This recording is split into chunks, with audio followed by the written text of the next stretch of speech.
still patrolling the line and watching the quality of how things are going. And it's been great fun. It's also a lot of tedious work, and we're designing AC/DC is much more like making two separate games than one. It was a lot of work. Lyman Sheets, the programmer, is still working on software, and Bob's your uncle. I want to tell you guys a story. All right. Sorry. This cowboy was walking through the desert, and he came across an Indian. And he said, "Howdy." And the Indian said, "Howdy." And the cowboy says, "Mind if I talk to your dog?" And the Indian says, "Dog no talk." So the cowboy turns to the dog and he says, "Hey dog, how's this guy treat you? Is he good to you?" And the dog goes, "Yeah, he's great to me. He feeds me twice a day. You know, I live in the teepee. I'm kept out of the rain. I'm comfortable." And the Indian's jaw kind of drops. The cowboy says, "You mind if I talk to your horse?" And the Indian says, "Horse no talk."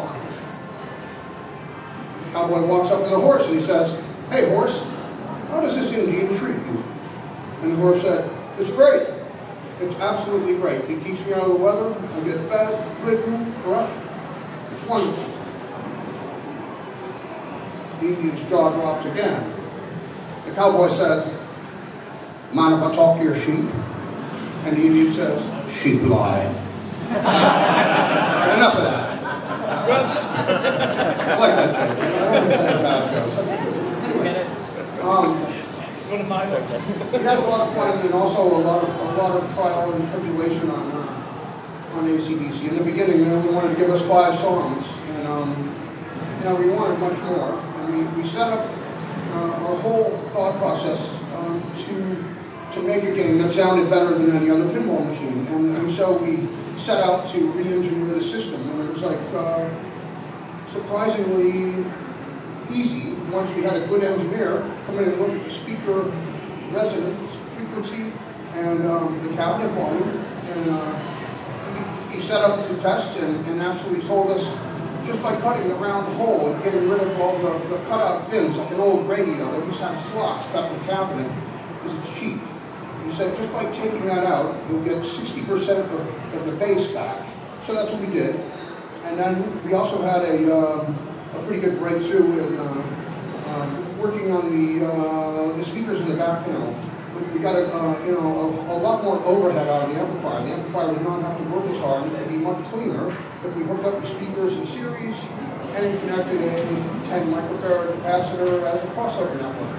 And the result was magnificent. It was like the best sounding pinball machine that we had ever heard. And of course, the LE, we've gone one more and put in a 12-inch speaker, again with a grill clock. This stuff is boring, but I thought I'd tell you about it. Anyway, what I want to focus on is the fact that I wanted to make the best sounding pinball, and it does sound pretty damn good. It might be the best one I've ever heard, outside of some people that have done external amplifiers and big speakers and all that. Also, the music, we got a huge amount of memory to store 12 songs. And the 6-minute solo, Angus's solo is in there, and I don't even remember the name of the damn song. What song has 6-minute solo by Angus? Let There Be Rock. Okay, that's it. And we got a tremendous amount of space, enough so that we didn't have to compress the recorded music as much. And we also got a good break in that David Thiel's the guy that engineered this for us, and we got a great break when we equalized all the tunes for the Pro in one state, and all the ones for the LE with the 12-inch separately. So it sounds great. We're very happy about that. The AC/DC people were wonderful to work with once we got past the 5-song thing, and it turns out that was really Sony's limitation.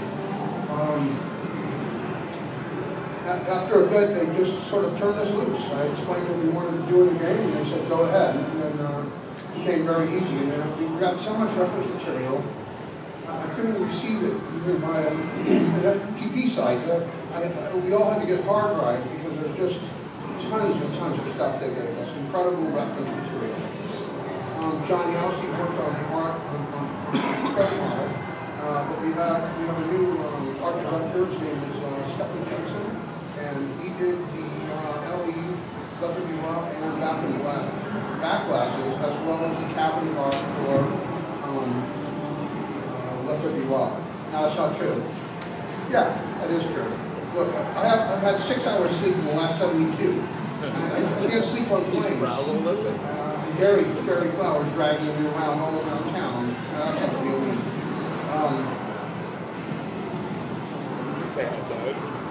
We had a great time on every fun. Lyman loves the band, and that's important. Lyman Chief's the programmer. I'm pretty sure most of you know who Lyman is. He's one of the best players in the world.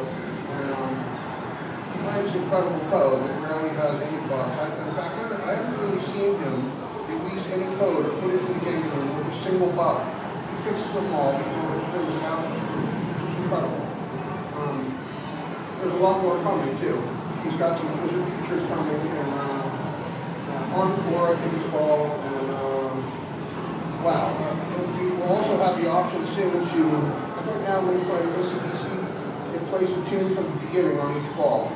You will have the option to set that up in the game, to play the song, and then on the second ball you can pick it up right where it left off. And I'm looking forward to that. Also, I've gotten used to this, and it's kind of rewarding to have one song play and have to start over because everyone in the room knows you played a long ball when you get to the solo or beyond. Pretty fun. Wow.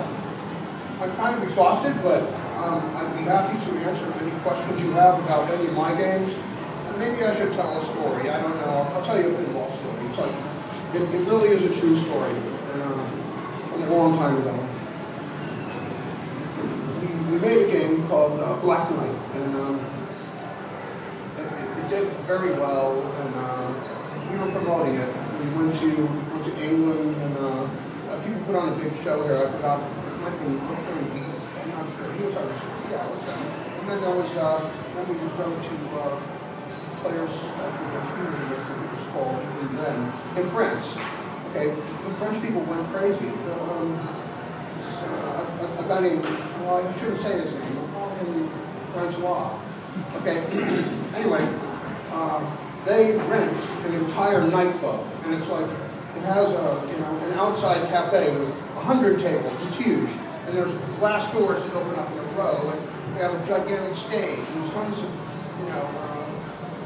tables inside, and it's like a huge nightclub with, with lighting and everything, and sound, wow, so this was the premiere of Black Knight. He had this party and invited all his customers, and I would say there was about maybe 1,100 or 1,200 people there. This is when pinball made a lot of money, and it was a much bigger business than it is now. So, they're very nice to us. We walk in, and we're dressed in suits, because that's what we did, and hors d'oeuvres come around, and finally Francois says, everybody sit down, and the lights go down, and this knight on a giant black horse, huge horse, comes riding out onto the stage. And all the people in the audience just start applauding. 1,300, 1,100, I don't know how many people, just a huge applause. And the horse went, and he let go of everything. And the deal is, first of all, fire hose diameter, splashy, stinky, steamy, all over. People were screaming and running away. And the other end, it's a big mess. And I mean, we just couldn't believe it happened. And Francois started crying. And he needed to be comforted by his boyfriend, and he was. And it was a big mess, and we all went outside, and it just smelled horrible in there. So they did clean it up, and they disinfected everything, and then they opened up the back doors, and they let the air flow through, and we're all out in front, okay, out in the front section, smoking and drinking, whatever. They brought around more champagne, and then everybody starts laughing about it. So we go back in, it smells okay, and we unveiled a whole bunch of Black Knights, and I'll never forget, and I think you can see why. So, if you have any questions, you can relay them to Gary, and Gary's going to